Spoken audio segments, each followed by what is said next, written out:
আসসালামু আলাইকুম। আশা করি সবাই ভালো আছেন। আলহামদুলিল্লাহ আমিও ভালো আছি, আমার বাচ্চারাও ভালো আছে। তো আজকে যে ব্লগটি আমি আপনাদের সাথে শেয়ার করছি, এটি আসলে কোথাও ঘুরতে যাওয়ার, খাওয়া দাওয়ার বা বাচ্চাদের নিয়ে ব্লগ নয় মূলত। কিন্তু এই জায়গাটা আমি শেয়ার করছি এই জন্য যে এই জায়গাটা আমার কাছে এত ভালো লেগেছে। এর চারপাশটা, পরিবেশটা পুরোপুরি গ্রামের মতো। অনেকদিন ধরে যেহেতু গ্রামে যাই না, বিশেষ করে আমার নিজের গ্রামে, তো গ্রামটাকে খুব মিস করছিলাম। তো এখানে গিয়ে এই জায়গাটা দেখে আমার নিজের গ্রামের কথা মনে পড়ে গিয়েছিল। ঢাকার সাথে এত সুন্দর জায়গা যে আছে আমার জানাই ছিল না। আমার বাসা থেকে খুব একটা দূরে না, আধা ঘন্টার রাস্তা হবে। ভাবলাম আপনাদের সাথে এই ব্লগটি সেজন্য শেয়ার করে, এত সুন্দর জায়গা আপনাদেরও ভালো লাগবে।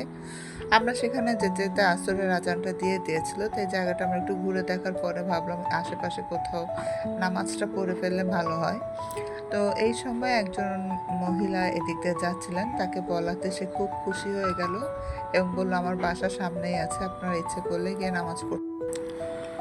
তো আমরা তার সাথে তার বাসায় চলে এলাম। সাধারণত অপরিচিত কাউকে কেউ কারো বাসায় আনতে চায় না, কারণ কি না কি হয়। আর এখন তো দিনকাল তেমন ভালো না, ছিনতাই, চুরি, সব ধরনের অকারেন্স হচ্ছে। তো সে আসলে খুবই সহজ সরল, তার সাথে একটু কথা বলেই আমরা বুঝতে পারলাম।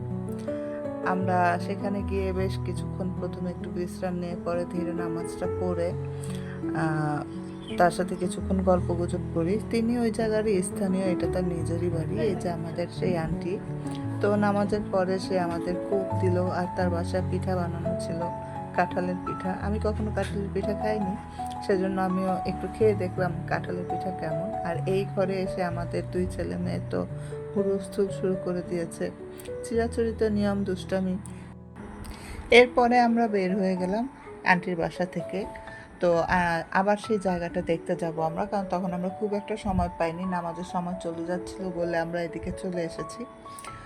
তো যাই হোক, আমরা আবার সামনে বেরিয়ে পড়লাম সেই জায়গাটা দেখার জন্য। এই পাশে আরেকজনের বাড়ি। তো এই বাড়িটা আমরা এসেছি মূলত এইটা মাটির ঘর। এখানে মাটির ঘর দেখেও খুব আশ্চর্য লেগেছে। এখানে একটু পরপরে অনেক মাটির ঘরও দেখতে পাওয়া যাচ্ছিল। আমরা এই পাশের রাস্তাটা দিয়ে এসেছিলাম আসার সময়। পরে আন্টি বললো এই দিক দিয়েও রাস্তা আছে, এই দিক দিয়েও যাওয়া যায়। ভাবলাম ওই পাশ তো আমরা ঘুরে এসেছি, তো দেখি এই দিক দিয়ে যাই, এদিক দিয়ে কেমন হয়। তো এই পাশটা দিয়ে যখন এলাম, এই সাইডটা পুরোপুরি খোলা আর অসাধারণ দৃশ্য, সূর্যটা ডুবছিল। মানে আমার এত ভালো লেগেছিল, এত ভালো লেগেছিল, আমি বুঝাতে পারবো না। অনেক দিন পরে এরকম একটা খোলা জায়গা, এত সুন্দর পরিবেশ, আমার ঘরের পিছে যদি এরকম একটা পরিবেশ থাকে ভাবাই যায় না। আর আমার গ্রামের যে আমাদের বাসাটা, সেখানেও যে আমার বাসার সাথে এত সুন্দর খোলা জায়গা আছে তাও কিন্তু না।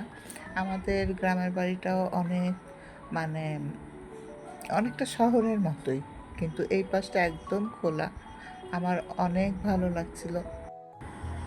আর এই সাইড দিয়ে, মানে এই পাশটা তো পুরোপুরি খোলা, আর এই পাশের দিকটাতে যাদের জায়গা তারা আবার এখানে পাট শাক, তারপর হচ্ছে আপনার বিভিন্ন সবজি, কুমড়া, তারপর কলমি শাক, বিভিন্ন ধরনের গাছ বনেছে।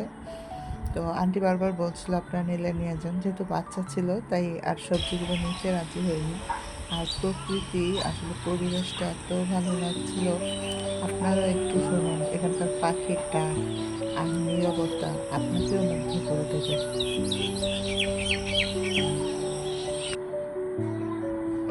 এদিকে আন্টি আবার ভাবির সাথে তার ছেলে বিয়ের গল্প শুরু করে দিয়েছিল, যে তার ছেলেকে সে বিয়ে করাবে, যাতে ভাবি তার মেয়ে, তার ছেলের জন্য মেয়ে দেখে দেয়।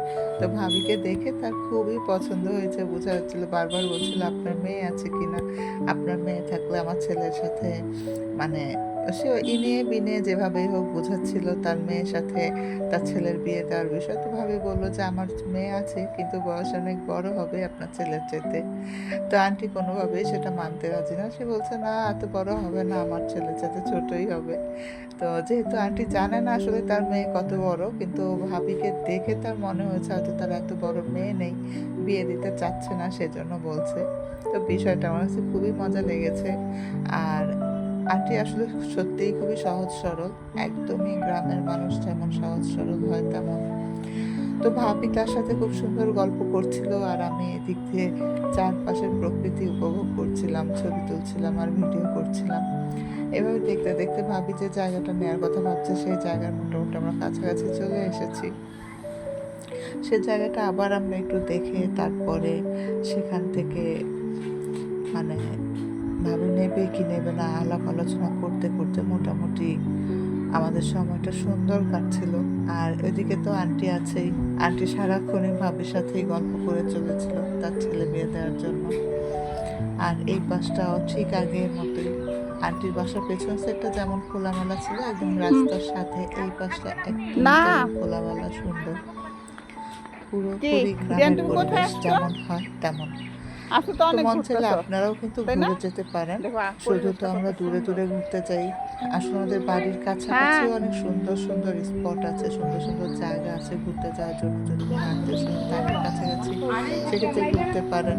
এখানে অনেক ছেলেমেয়েরা ফুটবল খেলছিল, মেয়েরা সরি, অনেক ছেলেমেয়েরা ফুটবল খেলছিল। আর এই পাশটাতে চায়ের দোকান ছিল, তো সেখানে বসে বসে অনেক লোক আবার খেলাও দেখছিল। অবশেষে আমরা মোটামুটি জায়গা দেখলাম, ঘোরাফেরাও আমাদের শেষ হয়ে গেল। এদিকে মাগরিবের আজান প্রায় দিয়ে দিয়েছে, কিন্তু আমরা কোনো গাড়ি পাচ্ছিলাম না আসার সময়। তো ভাবছি অনেকক্ষণ আমরা রাস্তার মধ্যে হেঁটেছি, হাঁটতে হয়েছে যেহেতু কোনো রিক্সা ছিল না। অটো যেগুলো যাচ্ছিল সেগুলো পুরোপুরি ভরা, অথবা খালি থাকলেও অটো ওখানে যাবে না। তো সেই জন্য আমরা অনেকটুকু রাস্তা হেঁটেছি, হাঁটার পরে অবশেষে আমরা অটো পেয়েছি। ততক্ষণে আবার মাগরিবের আজানটা দিয়ে দিয়েছে। তো যাই হোক, এই ছিল আমার আজকের ব্লগ, ঘোরাফেরা আর নতুন একটা জায়গা দেখা। আমার অসম্ভব ভালো লেগেছে জায়গাটা, আর জায়গাটার নাম হচ্ছে বেতুলিয়া। আর যদি আপনারা যেতে চান যেতে পারেন, ঘুরে আসবেন, দেখে আসবেন, আমার মতো আপনারাও মুগ্ধ হবেন, ভালো লাগবে। তো সবাই ভালো থাকবেন। এই ছিল আমার আজকের ব্লগ। খোদা হাফেজ। আর আমার ছেলে মেয়ের জন্য অবশ্যই সবাই দোয়া করবেন। আল্লাহ হাফেজ।